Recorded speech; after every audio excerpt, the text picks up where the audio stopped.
Good day with attempt number 3 at CO8, our final objective of the unit.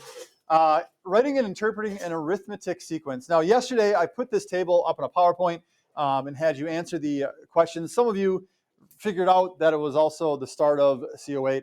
But tell me what you did. We've got this table describing the time in seconds and the distance in feet. And the first thing you had to answer was, what will the distance be after 5 seconds? If you answer, please be prepared to explain how you got that answer. Jack.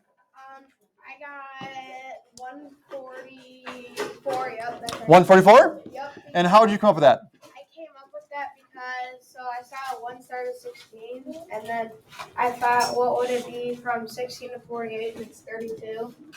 And then it's 32 from 48 to 50. And then it's 32 from 80 to 112. And then from that, you get your answer of 134. Yes, and hold on, I gotta do this now too. This day is starting out lovely. It's a good thing I'm such a gamer and can hit those targets so quickly. All right. Looking for that pattern within the table. Okay, and because there's first of all, did anyone do anything different to get that initial answer of what will the distance be after 5 seconds?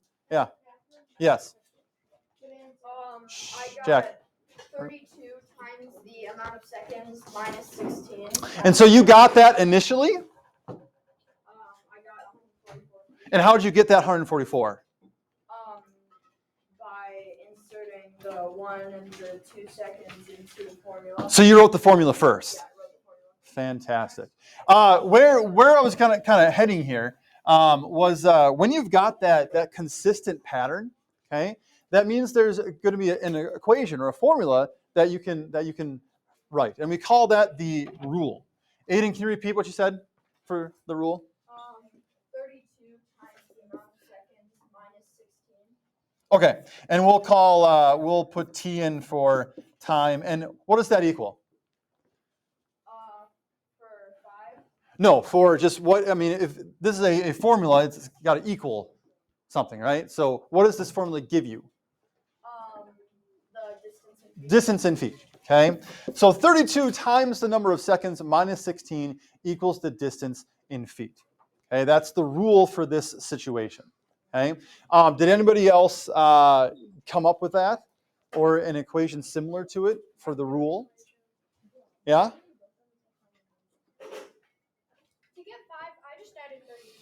Yes, and that's what Jack said too. And that's kind of what I expected you to do this first part here, right? Look at the table, find that pattern. You're adding 32 each time. So yeah, I mean, it's pretty easy to just add 32. But then when you get to that second question, where it says calculate the distance after 38 seconds, like I told you yesterday, I don't want you to continue this table out to 38 seconds.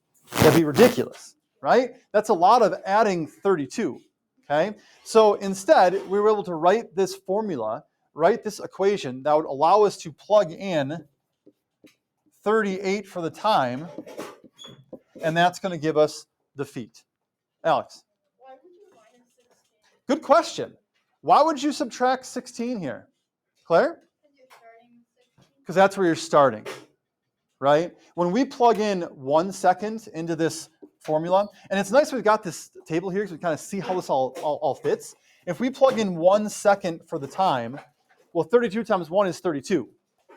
But because we're starting already 16 feet, that's our first unit, then we subtract that value to get the distance at 1 second. Okay. And what did you come up with for after 38 seconds here? What was your, Kylie? I had 1,200. 1,200? Have a second on that? Seems legit, yeah? Yeah, I Got that too? Okay. I got a Okay. Yeah, Alex. What's that? Thank you. Hey, there's a lot of side conversations going on today. Noah, Claire, Vince, okay? If you got a question, ask it. Otherwise, the expectation is that you don't have those side conversations while we are recording, okay? Yes? I know Alex asked the same question, but I didn't really get your explanation why we We subtract 16 because that is where we're initially starting, okay? If the pattern is 32, we're increasing by 32 for each second. We have to account that we don't start at 0 here, right? So we're adding 32 to get to 48, but because we're starting at 16, to get back to that 16, we have to subtract that value which we start at, okay?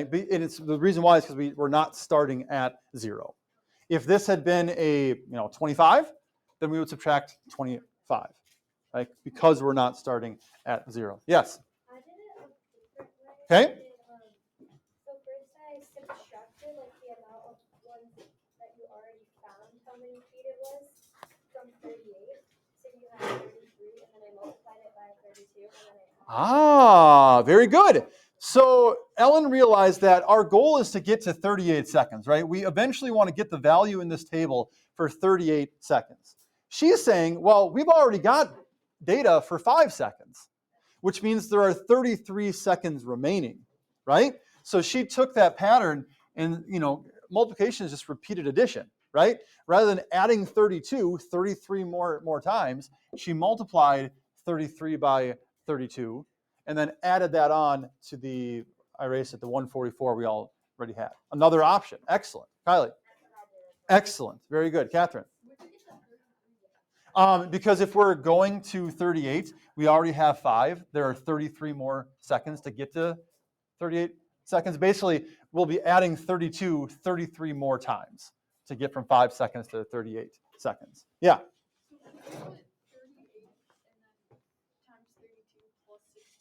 You wouldn't want to do plus 16, okay? Because adding 16 means that, how do I put this?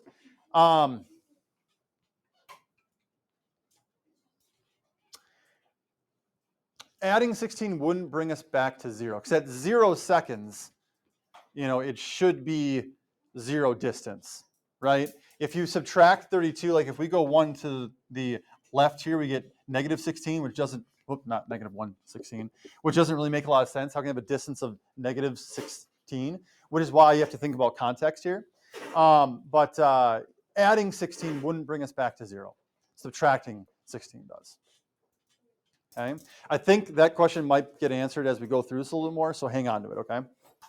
Okay, so anyway, what we're going to focus on today is kind of what Ellen and Kylie and others did here, and in addition to this equation part here.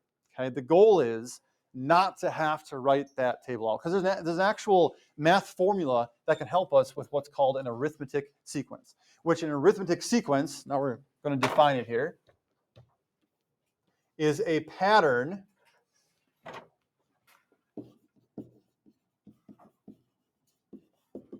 with addition or subtraction. Okay? An arithmetic sequence is a pattern with addition or subtraction. In our case, the pattern was adding 32 over and over and over again. Right? That's what made it an arithmetic sequence. Key points.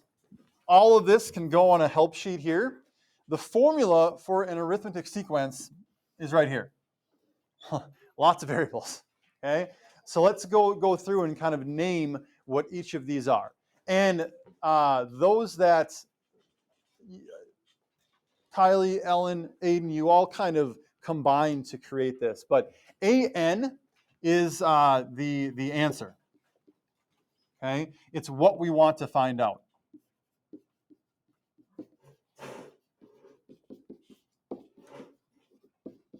Okay, so in our example up above, okay, it was the 38th term of the sequence, right? We wanted to know the distance of this object after 38 seconds. We wanted to continue that table out to 38 seconds. Our answer was the 38th term in that pattern. Does that make sense? Okay, the 38th term in that pattern. A1 is the first term of the sequence. Okay, the first term of the sequence. What was our first term of the sequence here?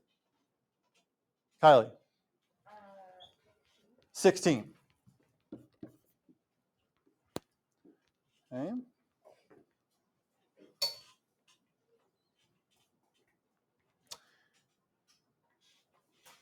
N represents the number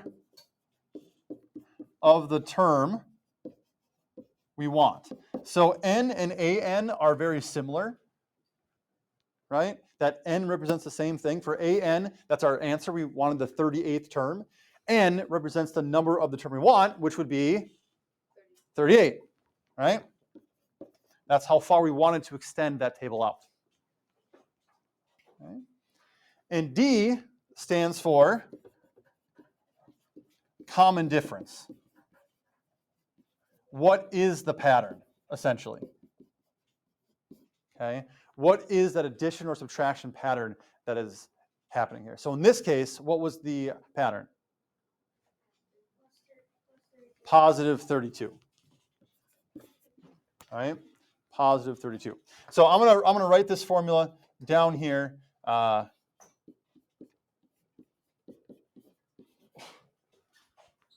And plug in these values. And you'll probably recognize pieces of what we talked about up above, both what Ellen and Kylie did and as well as what Aiden said. Okay, so AN is our answer, so we don't know what that is yet. I mean, we do, but for our purpose, we'll leave that as AN, so what we're trying to find. A1, that first term, was 16 plus N minus 1, 38 minus 1 times 32. Okay, 38 minus 1 times 32. Now, this connects back to what Aiden did, because you see that 32 there, right? That was we were multiplying something by 32. We were multiplying it by t. You see what Kylie and Ellen did, because we're multiplying 32 by something. What are we essentially multiplying 32 by here? 37, right? So we can simplify this to be 16 plus 37 times 32. Why is that going to bring us to 1,200? Which you check it, it will. Explain to me logically why multiplying 32 37 times, or adding 32 37 times, right? And then adding 16. This kind of goes back to Alex's question here. Why are we adding 16 here? Or why did we subtract? Now we're adding it. What's the difference there? How is it going to give us to 1,200? Claire? Because 16 plus 16 equals 32, so that's 1, and then 37 is 1 less than the 800. Right. We already have the first term here, right? Which means to get to 38, how many times are we adding 32? 37 times. Because if you have that first term, it's 37 seconds to get to 38 seconds. So we're adding 32 37 times, and we're adding 16 here, because that's where we're starting. Aiden, his equation was this. 32 times 38. And you don't have to write this part down. The reason why we subtracted 16 there was because he didn't start on the first term. He took all 38 seconds and then had to go back a little bit. Whereas starting at 16, we only have 37 more times to go. That's why it's added there. Kylie. Does that make sense to you know that the 5 over dollar, we could do 38 minus 5 in parentheses? So the way that you were doing it, yes, you do 38 minus 5. Or, I mean, just you don't have to think about that. If you just start with the first term, even if you have data beyond that, you'll still get the same result. Okay? Any questions on this so far? Yeah, Claire. So what if you had